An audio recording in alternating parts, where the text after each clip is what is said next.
할렐루야. 우리 기독교의 역사를 보게 되면은 하나님께 큰 은혜를 받고 회심하여서 감리교라는 교단을 이제 세운 요한 웨슬레라는 분이 있습니다. 그래서 하나님의 나라 일들을 위해서, 복음 전파를 위해서 정말 열심히 특심한 가운데 많은 일들을 이제 행하셨던 그런 분인데, 이 요한 웨슬레가 임종할 때에 어떤 모습으로 인정을 했냐면요, 두 손을 하늘을 향해 높이 들고 막 즐거워 외치는 소리로 말이죠, 이렇게 외치고 임종을 했다고 합니다. 세상에서 제일 좋은 것은 하나님이 우리와 함께 하시는 것입니다. 세상에서 제일 좋은 것은 하나님이 우리와 함께 하시는 것입니다. 나와 함께 하시는 것입니다. 할렐루야. 이런 이제 요한 웨슬레 목사님의 그런 최후의 임종의 모습은 오늘도 우리에게 많은 귀감이 되고, 오늘도 주님이 이 땅의 삶을 다 마치는 날 저와 여러분들을 부르실 때에 저와 여러분들은 어떠한 신앙의 고백으로, 어떠한 감사로 하나님께 영광을 돌리며 이 땅의 삶을 마칠까 한번 좀 마음에 생각해 볼 수 있는 저와 여러분들이 되기를 소원합니다. 할렐루야. 할렐루야. 구약 성경을 보게 되면은 앞서간 믿음의 많은 사람들이 아브라함이라든가 믿음의 족장인 이삭이라든가 야곱이라든가 이런 믿음의 사람들이 정말로 믿음의 사람답게 살 수 있었던 그 중요한 원인, 이유가 무엇이냐면은 하나님이 저들과 함께 하셨다는 사실을 우리는 깨닫게 됩니다. 할렐루야. 그래서요, 우리가 이 세상에 살면서 정말로 하나님께 받는 많은 복들이 있지만, 여러분 가장 큰 복이 무엇인지 아십니까? 건강의 복, 또 이 땅에서 형통하는 삶을 살아가는 복, 많은 복들이 있지만요, 가장 큰 복은 하나님이 나와 함께 하시는 것입니다. 할렐루야. 하나님이 우리 교회와 함께 하시는 것입니다. 하나님이 우리 가정과 함께 하시는 것입니다.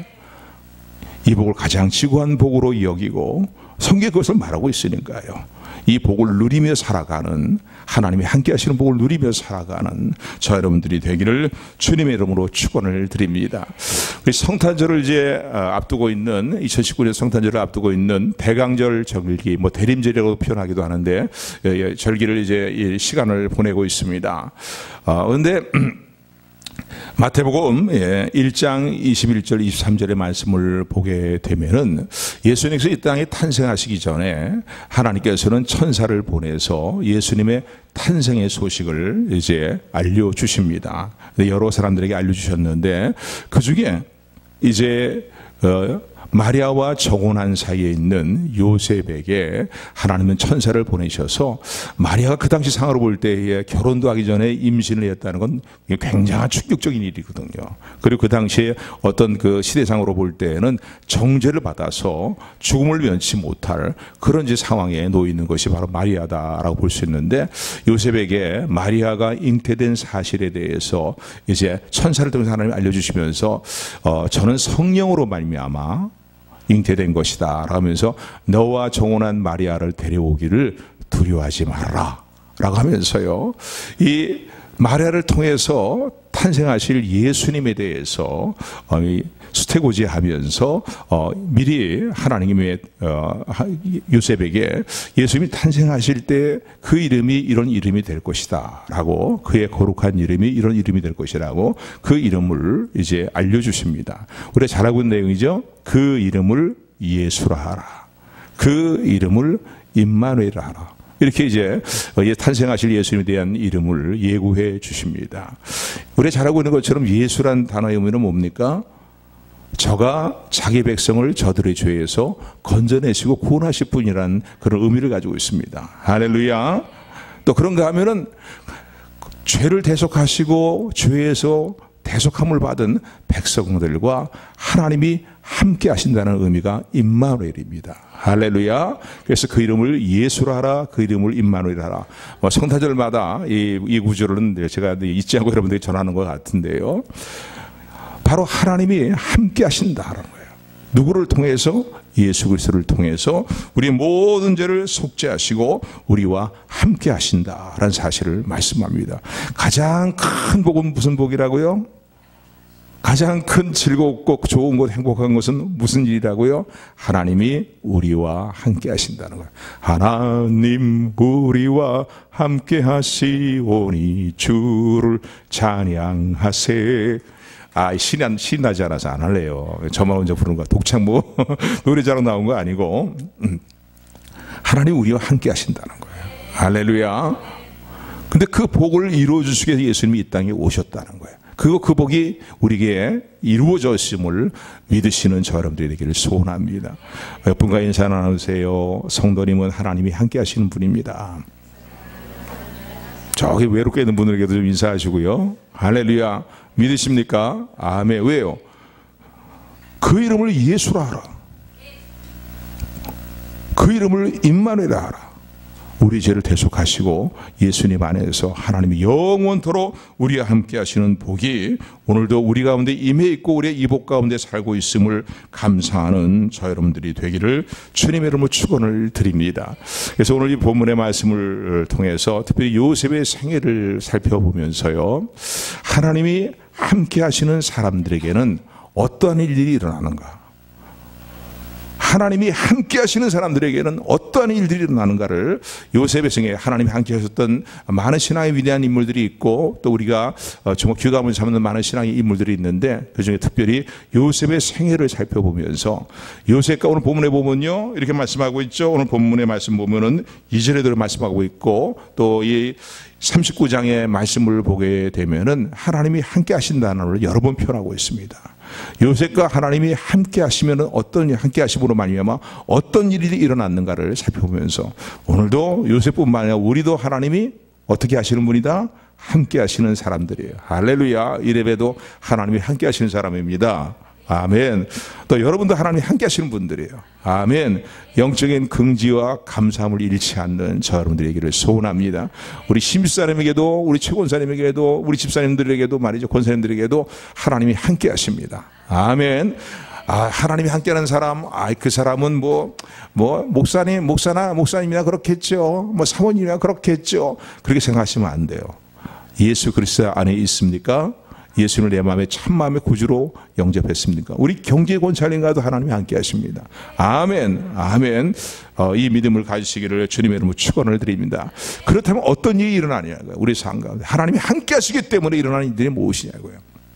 그래서 요셉의 생을 통해서 우리가 살펴볼 수 있는 건요, 첫 번째는 하나님이 함께 하셔도 환난과 고통이 수반된다는 거예요. 하나님이 함께 하시는 삶에도 하나님이 함께 하시면 좋은 일만 많아야죠. 그냥 형통하는 일만 많아야죠. 그런데 그렇지 않아요. 요셉의 생애를 보니까 하나님이 함께 하시는데도 요셉의 생애에 고통과 환난과 아픔이 있었다는 사실을 성경은 우리 분명히 말씀합니다. 근데 중요한 것은요, 그러나 결론적인 걸 먼저 말씀드릴게요. 그러나 하나님이 함께 하시지만은 우리의 삶에 고통이 있고 때로 환난이 있고 시련들이 있어요. 그러나 하나님은 언제나 우리와 여전히 함께 하신다. 할렐루야. 이 사실을 붙드시기를 주님으로 축원을 드립니다. 요셉의 생애를 보게 되면요, 이 창세기 37장의 말씀 보면 요셉이 어느 날 꿈을 꾸게 됩니다. 어린 시절이죠. 어린 시절 꿈을 꾸게 되는데 여기 보니까 형들과 함께 이제 곡식단의 모습으로 이렇게 비유되는 그런 꿈을 꾸게 되는데 단을 묶었는데 그 단들이 다 일어서는 거예요. 다 일어서는데 요셉의 단은 일어서는 게 아니라 단을 다 묶었는데 요셉의 단은 우뚝 일어서게 되는데 형들을 상징하는 그 단들은요 다 요셉의 주위를 둘러싸고서 요셉에게 엎드려서 절을 하는 거예요. 이런 꿈을 꾸게 됩니다. 이 꿈의 내용은 뭡니까? 나중에 그 형들이 동생인 요셉이지만은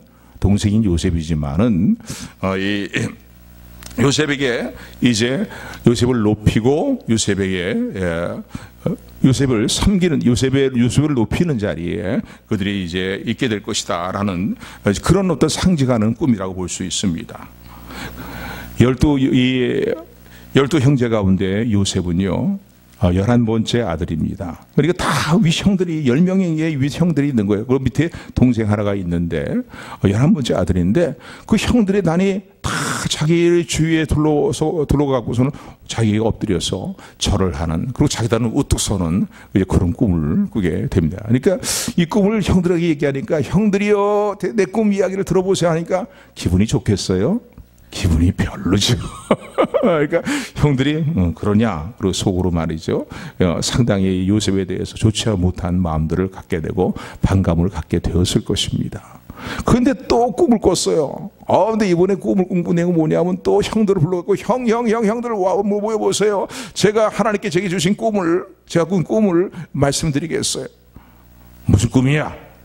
어쩌래도 좀 별로 마음에 좋지 않은 이야기를 들었으니까요, 시큰둥하게 물어봤겠죠. 그랬더니 글쎄 하늘의 해와 달과 말이지 11별들이 다 이 11별들이 나에게 이렇게 절을 한다는 거예요.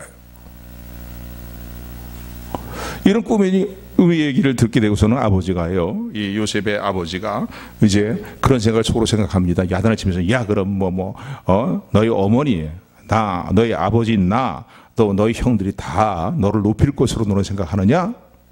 말도 안 되는 얘기 하지 마라 하고 무시하는 척 그냥 그 말을 이렇게 넘겨버렸지만 아버지는 요셉의 말을 마음에 새겨두었다라는 그런 기록이 있습니다.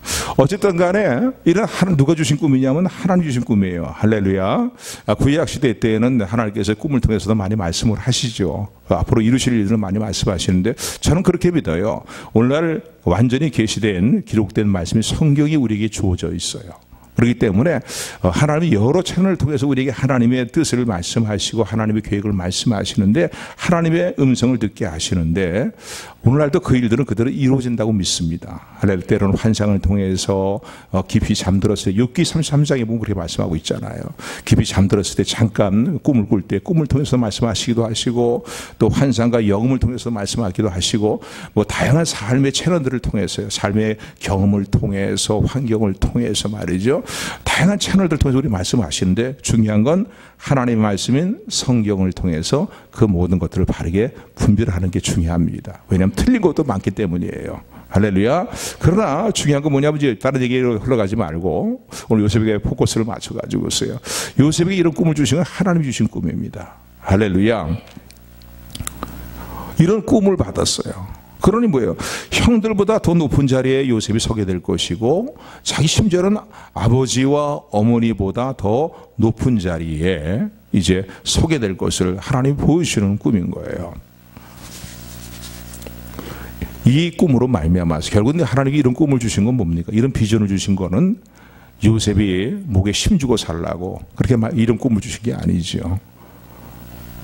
장차 네 가족과 네 민족들이 큰 어려움을 겪게 될 것인데 그 내 가족과 내 어려움, 내 민족들을 그 어려운 자리에서 구원하는 일에 너를 쓰겠다고 말씀하시는 하나님의 계시된 비전이고 꿈인 줄 믿으시기를 주님으로 축원을 드립니다. 항상 그래요. 하나님이 하시는 일들은요, 내 자신의 어떤 명예라든가 내 자신의 어떠한 그 자랑거리를 높이고 자랑하고 명성을 높이고 그렇게 하도록 하시겠죠. 하나님께서 꿈과 비전을 주시고 그 꿈을 이루어 주시는 것이 아니라 항상 하나님 나라의 일들을 이루시기 위해서, 또 하나님 백성들을 돌아보시기 위하여서 하나님께서 이런 꿈과 비전을 주시고 이 꿈과 비전을 이루어 주심을 믿으시기를 주님의 이름으로 축원을 드립니다. 근데 어찌됐든 간에 하나님 주신 꿈으로 말미암아서요, 요셉에게는 비전이죠. 그날 이후로부터 형들로부터 미움을 사게 됩니다. 시기와 시드춤으로 말미암아서 미움을 사게 되었어요. 그런데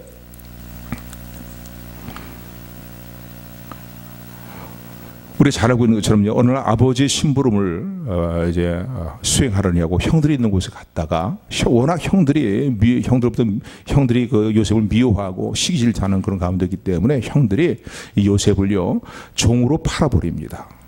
아버지에게는 죽었다고 얘기하자, 짐승에게 물어뜯겨서 죽었다고 보고하고 말씀을 드리고 이 요셉을, 저 꿈쟁이 요셉을 팔아버리자. 그래서 이제 종으로 팔리게 됩니다. 그래서 이스마엘 상인들을 통해서요 애굽의 종으로 팔려가게 됩니다. 이런 사실을 보면서 그날부터 요셉의 생에서는 한동안 너무너무나 힘들고 어려운 고난과 환난과 시련의 시간들이 요셉에게 시작이 되었습니다. 그 이전에는 아버지 집에 있으면서요, 다른 형제들보다 아버지의 유독히 아버지의 더 많은 사랑을 받았던 요셉입니다. 그 때문에도 형들이 요셉에 대해 별로 좋지 않은 마음들을 가지고 있었고 시기와 질투의 마음들을 가지고 있었는데 꿈까지 이야기하니까 얼마나 믿겠습니까? 그래서 하나님 주신 비전으로 말미암아서 요셉은 결국은 고통의 시간들이 시작이 되었다는 것입니다. 이걸 통해서 우리가 깨닫게 되는 것은 무엇입니까? 하나님이 함께 하시는 사람이에요. 할렐루야. 그런데 하나님이 함께 하시는 요셉이지만은 그의 삶에도 하나님이 함께 하시기 때문에 때로는 환난과 고통과 시련의 일들이 찾아왔다는 사실을 우리는 깨닫게 됩니다. 할렐루야. 우리가 잘 알고 있는 것처럼요, 하나님은 신실하신 하나님이시라면서요, 하나님은 전능하신 하나님이라면서요, 하나님은 놀라운 일들을 우리의 삶 가운데 큰 복을 주시는 하나님이라면서요. 그런데 왜 이런 시련이 옵니까? 왜 이런 고통이 옵니까? 왜 이런 환난이 옵니까? 요셉도 어떻게 보면은 그런 생각을 잠시 했었는지도 모르겠습니다. 아니, 오늘 저 여러분들의 모습을 우리 살펴보시기를 바랍니다. 하나님이 여러분들과 함께 하십니다. 왜 하면서 적어요? 하나님이 함께 하십니다. 아멘. 그런데 여러분의 삶에 정말로 하나님을 향한 원망과 불평과 좌절과 모든 삶의 소망이 다 다운되어 버리는 것처럼 그렇게 살아가는, 지금 현실이 너무나 힘드니까, 사실은 내가 해보는 현실이 힘드니까 그래서 살아가는 일들은 없습니까? 왜 신실하신 하나님께서, 전능하신 하나님께서 나를 사랑하신다는 말씀하시면서 왜 내게 이런 시련들이 계속 일어납니까? 내게 이런 환난들이 왜 계속 있습니까? 라고 우리는 그렇게 생각할 수 있고 또 그렇게 말할 수 있지만은요, 우리는 이미 정답을 알고 있습니다.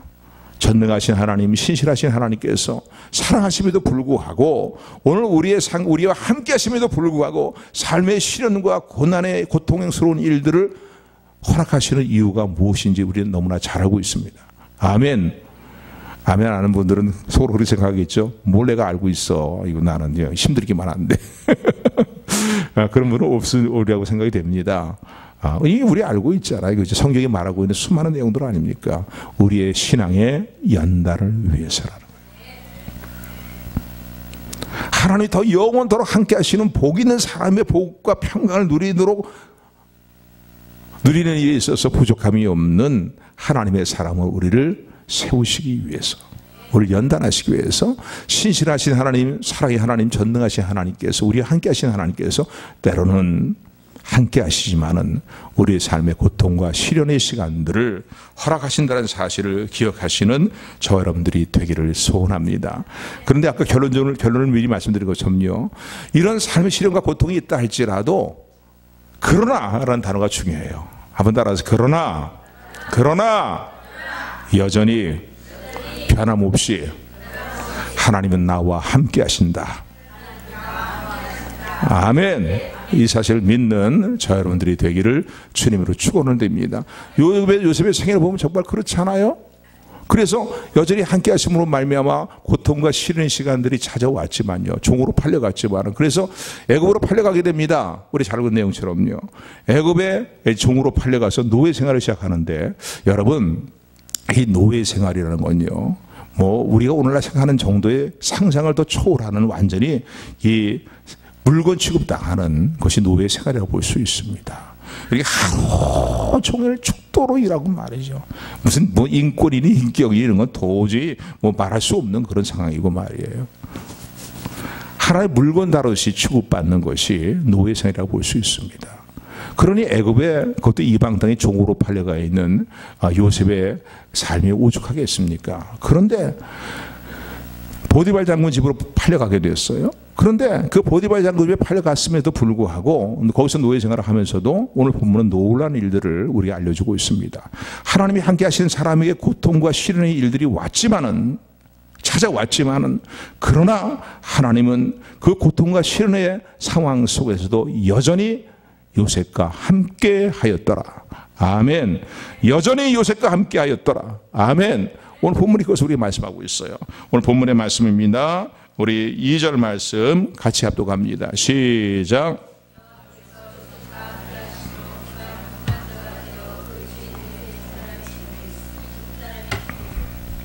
아멘. 여기 2절 말씀해 보니까 2절, 3절, 3절까지요. 3절, 2절부터 3절 다시 같이 합독합니다. 시작. 여호와께서 요셉과 함께 하심으로 그가 형통한 자가 되어 그 주인 애굽 사람의 집에 있으니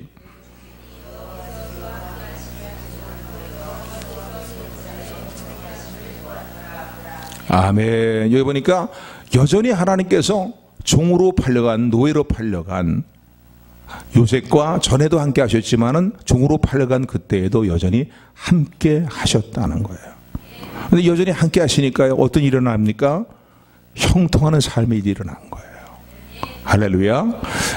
종종 우리 집사람이 얘기해 죄송하지만 그런 얘기를 해요. 우리 아이들한테 늘 고민하는 얘기 뭐냐면 하나님 보시기에 신실한 믿음으로 살고 하나님이 함께 하시는 삶을 살기를 늘 사모하고 그런 삶의 일들을 결단하며 살면은 하나님이 높여주신다, 그런 얘기를 해요.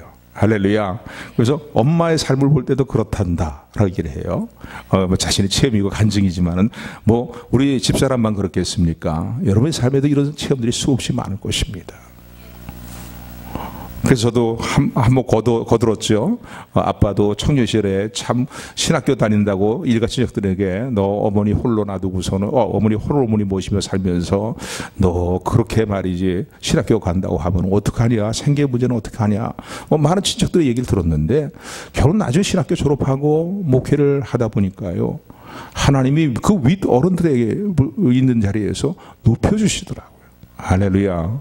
참 어땠지 저에게는 좀 매우 당혹스러운 일이었지만은요, 우리 큰 외숙부님 이제 실순잔치인가에 갔는데 온 윗 어른들이 다 모이고 가족들이 일가족이 다 모이는 자리인데 큰 외숙부님이 그런 얘기를 하시는 거예요. 당사 주의 주인공 되시는 분이 목사님 일로 와서 옆에 앉으세요. 중앙 자리에 앉으세요. 너무나 황송하기도 하고요. 그렇더라고요. 근데 그때 제가 느끼는 게 뭐였냐면 하나님이 높여주시는구나. 할렐루야. 하나님이 함께 하실 때에 형통하는 자가 되었다라고 요셉에 대해서 말씀합니다. 할렐루야. 가만히 보디발 장군이 보니까 자기의 집에 종으로 들어온 노예로 들어온 요셉이에요. 그런데 요셉에게 뭐를 일을 시키고 하는 것들을 보게 되면은 다른 노예들과 다른 거예요. 왜 저 요셉이라는 애는 얘가 하는 일마다 저렇게 복되고 형통하는가를 생각해 보니까 요셉이 믿는 하나님이 요셉과 함께 하는구나 하는 것을 깨닫게 됩니다. 할렐루야. 믿지 않는 이방인이지만은 이방인도 가만히 보니까 요셉이 믿는 하나님이 요셉과 함께 하기 때문에 요셉이 그렇게 하는 일마다 모든 게 다 복되고 형통하구나 를 깨닫게 되어서요, 요셉을 높여줍니다. 어떻게 높이냐면 자기 집안의 모든 가정 일들을 모든 것들을 다 담당할 수 있는, 주관할 수 있는 이제 가정 총무로 요셉을 세웁니다. 이게 완전히 직급이 올라간 거죠. 굉장한 자리로 올라간 겁니다. 그러면서 요셉의 모든 하는 일들에 대해서 가정의 모든 업무를 요셉이 다 주관하고 다스리게 하는데, 맡겨 다스리게 하는데 간섭하지 않았다는 거예요. 단지 두 가지 일만 보디발 장군이 이제 간섭을 했다는 거. 뭐냐면 자기가 먹는 식품과 음료들 말이죠. 그리고 아내까지도 요셉이 관할할 수는 없잖아요. 그러니까 아내와 그리고 자기가 먹는 식료 외에는 모든 것들이 다 요셉의 뜻대로 마음대로 하도록, 그리고 가정을 주관하고 나가도록 그렇게 맡기고 간섭하지 않았다는 거예요. 그만큼 신뢰하는 자리에 요셉을 하나님이 세우셨음을 기억하시는 저 여러분들이 되기를 소원합니다. 그래서 오늘 본문의 말씀 보면 이렇게 말씀하고 있죠. 여호와께서 요셉과 함께 하심으로 그가 형통한 자가 되어, 할렐루야. 그래서 보디발 장군 집에 거하게 되었다는 사실입니다. 오늘도요, 하나님이 함께 하실 때 어떤 일이 일어납니까? 때로는 고통과 환난과 싫은 일도 있지만은요, 하나님의 계획은 형통하는 자가 되는 것입니다. 할렐루야. 우리를 향하신 하나님의 계획은 평강이고 형통하는 자가 되는 것이라는 것을 기억하시는 저와 여러분들이 되기를 주님의 이름으로 축원을 드립니다. 할렐루야. 그러므로요, 오늘 저와 여러분들의 삶 가운데 때로는 시련도 있을 수 있습니다. 아픔의 일도 있을 수가 있습니다.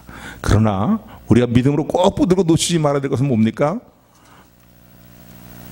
힘들고 어렵고 싫은 시간들이라 할지라도, 그래서 어떤 때는 그러죠. 형통할 때는 하나님이 함께 하시는 것 같아요. 일이 잘 풀릴 때 하나님이 함께 하시는 것 같아요. 그래서 하나님 감사해요 막 그러는데, 아이고 내가 여전히 하나님을 믿고 하나님을 의지하는데 왜 이렇게 죽어라 죽어라 죽어라 하느냐 말이지 이러면서 말이에요. 그 다음에 하나님이 나와 함께 하지 아니하시는 것 같아요.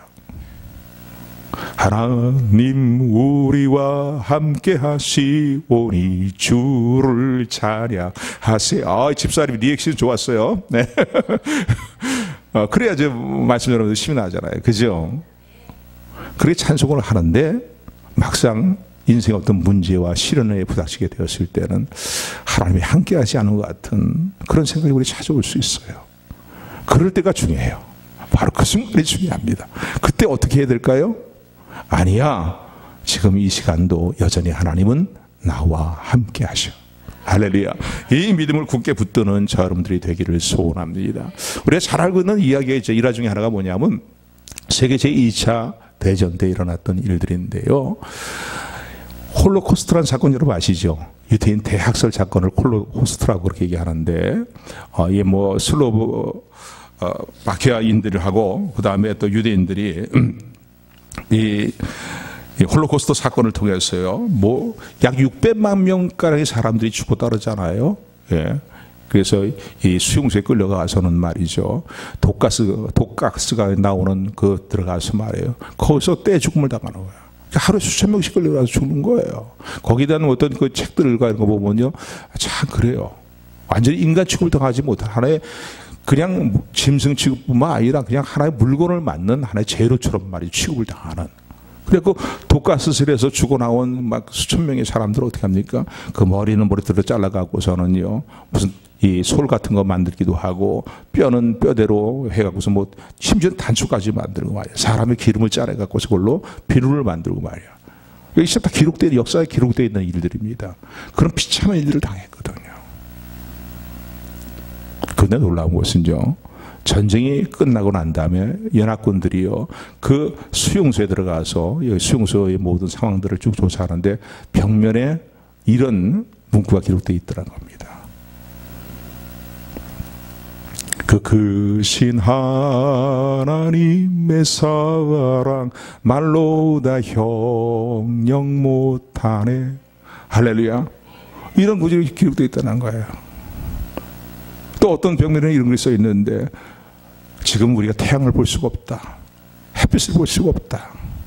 그러나 우리는 안다. 이 수용소 담밖에는 찬란한 태양이 비치고 있음을. 지금은 우리가 이 절망적인 상황 속에서 하나님이 우리와 함께 한다는 사실을 우리가 믿을 수 없고 소망을 가질 수 없지만, 그러나 우리는 분명히 안다. 여전히 하나님은 우리와 함께 하시고 하나님의 사랑은 우리와 함께 하신다. 믿으십니까? 아멘. 그럼 우리 끝까지 붙들어야 될 것은 무엇이에요? 하나님은 여전히 우리와 함께 하신다. 예수 그리스도 안에서. 이 믿음을 굳건히 붙드는 저와 여러분들이 되기를 소원합니다. 하나님이 함께 하실 때 마침내 형통하는 일들이 일어납니다. 그런데요, 형통하는 일만 또 계속 일어나는 건 아니에요. 또 싫은 일들이 찾아와요. 하나님이 함께 하시는데, 아이, 그 한 번이면 됐죠. 하나님, 뭐, 그다음 날 연단하시기 위해서 그 연단 그러고 나오면 됐죠. 그럴 수 있어요. 그런데 요새 생각해 보니까 또 시련과 환난이 찾아와요. 애굽의 보디발 장군의 가정 총무로서 좀 이렇게 좀 편만한 힘을 좀 이렇게 좀 뭔가 어깨를 한숨을 좀 덜어낼 수 있는 그런 상황이 됐다라고 생각이 되었는데, 아, 이게 웬일이에요? 좀 잘생긴 것도 용모가 단정하고 잘생긴 것도 문제가 되는가 봐요. 오늘 본문의 6절에 보면 그렇게 기록이 되어 있는데, 요셉은 용모가 단정하더라. 그리고 쉽게 뭐 멋있게 좀 이렇게 괜찮게 생겼더라, 이런 표현이라고 볼 수 있겠죠. 아, 그랬더니 이 보디발 장군의 아내가 끊임없이 유혹을 해오는 거예요. 아, 맨 처음에는 막 선대하는 것 같아 갖고서, 아, 뭐 노예 한 사람으로서 불과하지만 가정 총무라해서 나에게 이게 선대를 하는가 보다 했더니, 이 안주인이 계속 눈짓 손짓 하면서 말이죠. 그랬더니 나중에는 요구사항을 내미는 거예요. 나와 함께 잠자리를 같이 하자. 그러니까 요셉이요, 그걸 뿌리칩니다. 나의 주인 보디발 장군께서 모든 모든 것을 다 주관하는 일들을 가정의 모든 일을 나에게 맡기셨는데 당신 외에는 식료품, 주인이 먹는 식료품과 당신 외에는 내게 허락지 아니하셨습니다. 내가 어찌 주인의 은혜에 배응망덕한 모습이 될 수 있겠습니까? 거절합니다. 그래도 포기하지 않고 계속 유혹해오는 거예요. 요셉, 요셉 하면서. 날마다 유혹하더라. 날마다 요청하더라. 그걸 보면 그렇게 돼 있어요. 그러니까 요셉이 10번 찍어서 안 넘어가는 나무 없다고 말이죠. 사실 그렇잖아요. 이게 딱 가장 가장 우리가 넘어지기 쉬운 유혹이 뭡니까? 이런 성적인 유혹들이잖아요. 그런데 요셉이요, 함께 하지 않는 거예요. 계속 거절하는 거예요. 계속 이 여인, 이 보디발 장군의 아내가 계속 요청하고 요구하니까 말이죠. 요셉이 이런 얘기를 합니다. 하나님 앞에서 나는 득지할 수가 없습니다. 보디발 장군 주인의 그 은혜도 은혜지만은 하나님이 나와 함께 하시고 나를 보고 계신다는 거예요. 한번 따라하세요. 하나님께서 나와 함께 하시며 나를 지켜보고 계십니다. 어느 날 함께 하지 않고 이 보디발 장군 안에 있는 것들은 아예 근처도 가지 않았으니까요. 근데 어느 날 뭐 집안에 사무엘이 있다고 불러드렸어요. 보디발 장군의 아내가. 그래서 할 수 없이 가정 총무리가 일을 봐주기 위해 들어갔는데 아니야 다를까 말이죠. 또 자기와 잠자리를 함께 할 것을 요구를 합니다. 그러면서 아무도 없다는 거예요. 지금 너랑 나랑 단둘이 여기 있다는 거예요. 아무도 보는 사람 없으니까 내 요청을 들어라 라고 얘기를 합니다. 그때 요셉이 한 말이 뭡니까? 하나님이 보고 계시는데 하나님 앞에서 어떻게 득죄하려 죄를 지려 하고서는 그 자리를 그냥 떨치고 나옵니다. 그런데 하도 막 매달리니까 아마 옷을 벗어젖히고서 그러고 그 자리를 이제 벗어났던 것 같아요. 그러니까 이 성적인 유혹의 문제가 있을 때는요, 그 자리에 버티고 있었고 이겨낼 사람이 없어요. 그리고 죄악을 이기는 방법도 우리 믿음의 선지들을 통해서 우리 주시는 이런 내용들을 통해 우리가 배우게 되는데 그렇잖아요. 그거 보고 어떻게 이겨냅니까? 오늘 여러분, 저도 목사지만 마찬가지인 거예요. 그 자리에 계속 머물러 있으면은요, 그 유혹을 떨쳐버릴 수가 없어요. 그 자리를 피해 나와야 됩니다. 그러니까 정면으로 대결하는 방법이 있고, 죄악의 문제에 대해서 그 죄에 대해서 되면 피하는 것으로 이기는 방법이 있음을 기억하시는 저 여러분들이 되기를 소원합니다. 음란물 계속 정독하면서 말이죠. 그러면서 나는 여기다 전혀 상관이 없는, 나는 내 의지력을 가지고는 이런 죄악들을 다 이기는 사람들이다. 얘기할 장수가 있습니까? 아무도 없어요. 아무도 없어요. 천하는 사람도 넘어지게 돼 있는 거예요. 그래서 옷을 벗어 제끼고서 이제 그 자리를 피하게 됐는데, 이걸 빌미로 삼아갖고서는요, 이 보디발 장군의 아내가 어떻게 합니까? 무고하게 요셉이 자기를 겁간하려고 했다고, 무고함에도 불구하고 그렇게 이제는 앙심을 품고 복수를 합니다. 자기 요청을 들어주지 않았다고. 그리고 자기 주인이 돌아왔을 때도 여보 보세요, 이거 보세요 하면서 말이요. 무슨 옷이요? 요셉이 오다 하니까 말이야. 아무도 없는 사이 요셉이 집에 들어와서 나를 겁간하려고 했다고 뒤집어 씌우면서 말이죠. 무고한 요셉을 감옥에 가두게 만듭니다. 근데 우리 요셉의 이 얘기를 통해서 우리가 늘 마음에 새기는 교훈이지만요, 하나님이 함께 하시는 사람은 어떻게 살아야 될 것인가를 다시 한번 깨닫게 됩니다.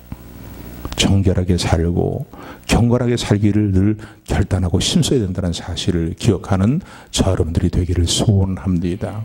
할렐루야. 저도 잘해서 이렇게 하는 얘기 아니에요. 우리 매순간 경건에 이르는 훈련을 통해서 결단하셔야 됩니다. 할렐루야. 넘어졌으면 십자가의 보혈을 붙들고 다시 일어나고 참으로 회개하고, 회개터만 보통 쌓는 게 쌓으면 된다는 식으로 생각하지 말고, 그러나 우리가 또 7번씩 7번이라도 정말로 진실되게 하나님의 회개했다면 하나님이 우리를 용서하시고 우리를 정결케 하신다는 사실을 믿고 매 순간순간 삶의 결단을 행하셔야 됩니다. 경건에 이런 훈련을 행하셔야 된다는 거예요. 제가 전에 디모데에서 말씀드렸고 몇 주에도 말씀드렸지만은 하나님이 원하시는 일이 뭡니까? 우리의 거룩함이에요. 거듭난 이후에, 은혜로 거듭난 이후에 하나님이 창세전부터 우리를 향해서 갖고 계신 예정하신 일이 뭡니까? 흠없는 하나님의 자녀예요. 할렐루야.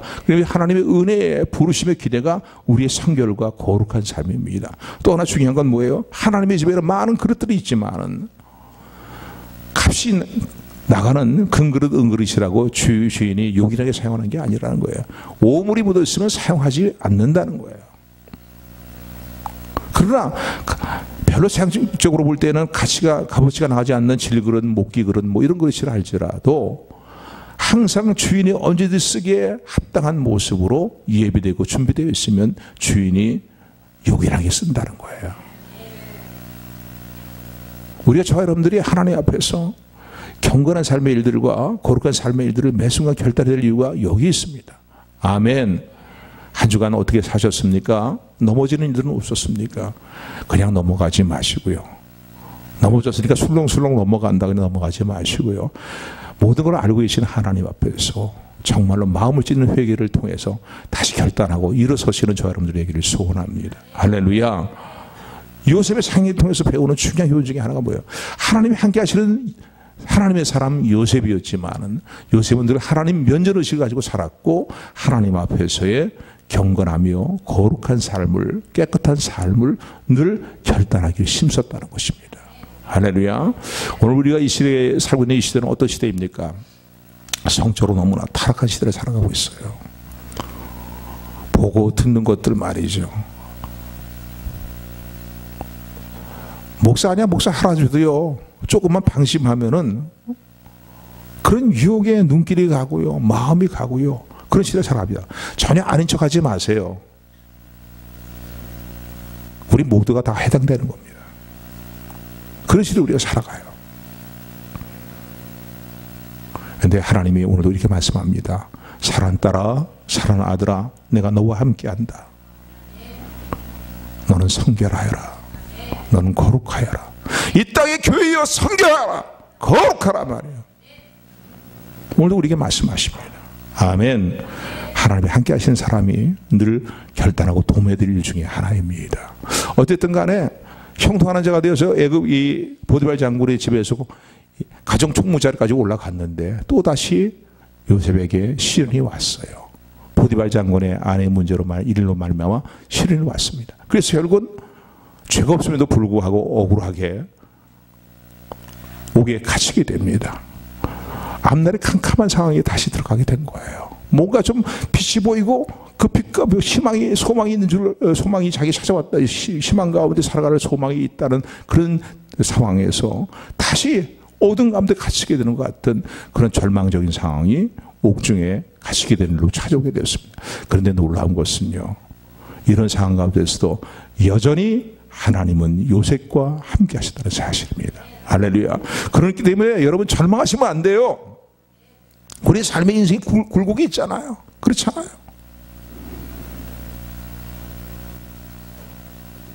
형통한 삶이 있고 또 다시 고난이 있고 형통한 삶이 있고 다시 고난이 있어도 우리가 놓지 말고 붙들어야 될 것은 뭡니까? 변함이 없으신 하나님은 여전히 나와 함께 하신다는 거예요. 아멘. 누구 안에서? 예수 그리스도 안에서. 믿으십니까? 아멘. 아멘. 그래서 오늘 본문의 말씀 보면 이렇게 말씀해요. 본문의 말씀은 이렇게 말씀합니다. 우리 21절에 21절 말씀 20절부터 23절까지 읽는 게 낫겠네요. 20절부터 23절까지 말씀 같이 합독합니다. 시작. 예.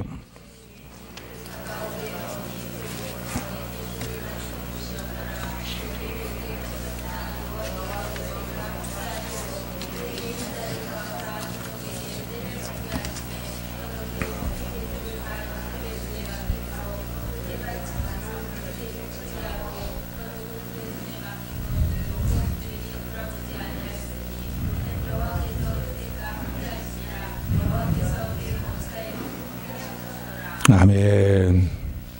다시 시련이 찾아왔지만은요, 그 소망을 찾아볼 수 없는 거잖아요. 그런 옥에 갇혀있는 상황 가운데서도 요셉의 그 상황에서도 하나님이 함께 하시면 어떤 일이 일어나게 됩니까? 오늘날 얘기하는 교도소장이라고 볼 수 있겠죠. 오늘 전옥이라고 표현되어 있는데, 감방장이라고도 볼 수 있겠고 교도소장이라고 볼 수 있겠는데 간수장, 교도소장 뭐 이렇게 표현할 수 있겠는데 전옥이 가만히 보니까 이건 다른 죄수가 다른 사람인 거예요.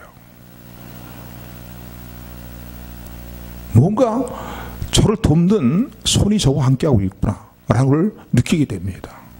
그래서 여기 보면은 오늘 본문의 말씀 보게 되면 여호와께서 요셉과 21절로 보면 여호와께서 요셉과 함께 하시고 그에게 인자함을 더하사 전옥에게 은혜를 받게 하시더라.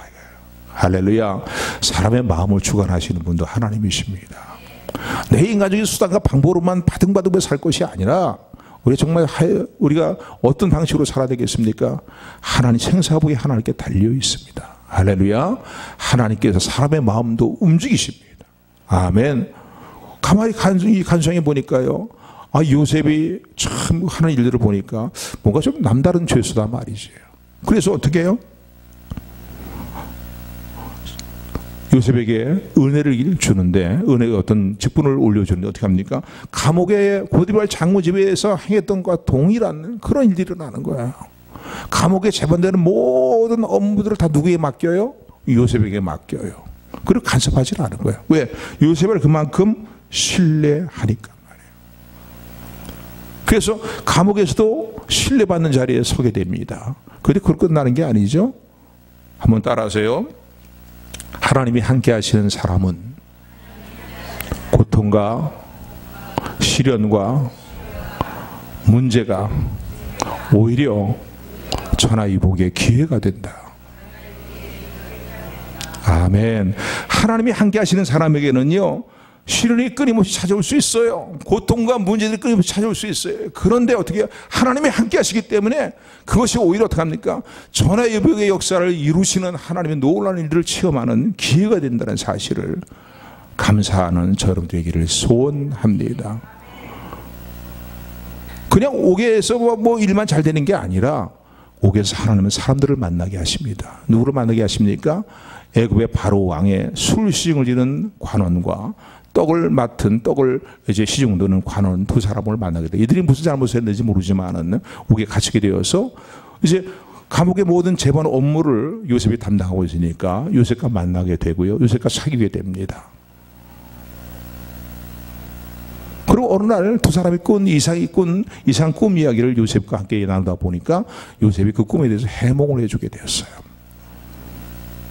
나중에 이제 술 맡은 관원장과 떡 맡은 관원장이 다 이제 감옥에서 풀려나게 돼서 다시 복직하게 됐는데 한 사람은 떡 맡은 관원장은 복직하지 못하고 처형당하고 술 맡은 관원장은 복직하게 되었어요. 그런데 그때의 일로 말미암아서요. 나중에 이제 애굽의 바로 왕이 아주 이상한 꿈을 꾸게 됩니다. 이게 도대체 무슨 꿈인가 말이지. 파리한 소가 올라오고 또 살찐 소가 올라오고 뭐 이런 꿈이에요. 다른 내용이 말씀드립니다.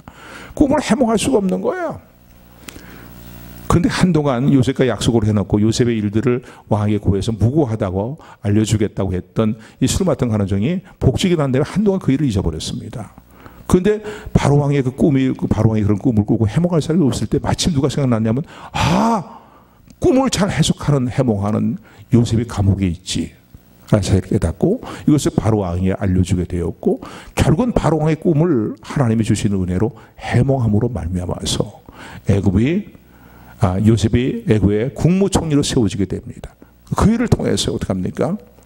그의 지위가 높아지는 걸로 끝나는 게 아니라 자신의 일가족들이 7년 기근 내에 큰 환난을 당할 때 그들을 구원하는 일에 요셉이 쓰임받게 됩니다. 아멘. 전화위복의 일들이 일어난 것이에요.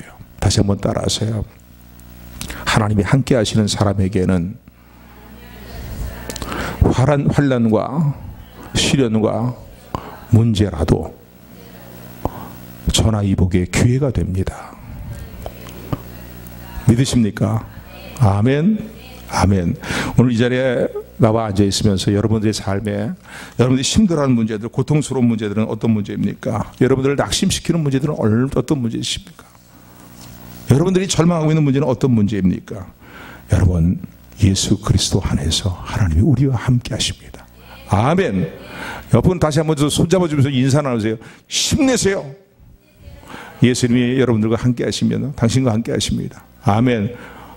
예수님 안에서 영원토록 우리가 함께 하시기 위해서 임만을 하신 복으로 이 땅에 오신 분이 바로 예수님 아닙니까? 할렐루야. 우리 대강절 기간을, 성탄절을 앞두고 대강절 기간을 보냅니다. 그 이름을 예수로 하라. 그 이름을 임마누엘 하라. 이런 영혼들 하나님 우리와 함께 하시기 위함이라. 함께 하심이라. 할렐루야. 오늘 예수님을 통해서 우리에게 이루어진 이 놀라운 은총을 참으로 감사하고 신뢰함으로 말미암아, 예수 그리스도에서 임마누엘에서는 하나님의 은혜를 신뢰함으로 말미암아서 어떤 삶의 시련과 문제 가운데서도 주저앉지 않고 소망을 잃지 않고 감사함으로 주님을 찬양하며 주님과 동행하는 믿음의 삶이 이루어지게 되기를 주님의 이름으로 축원합니다. 은혜의 하나님, 사랑의 하나님을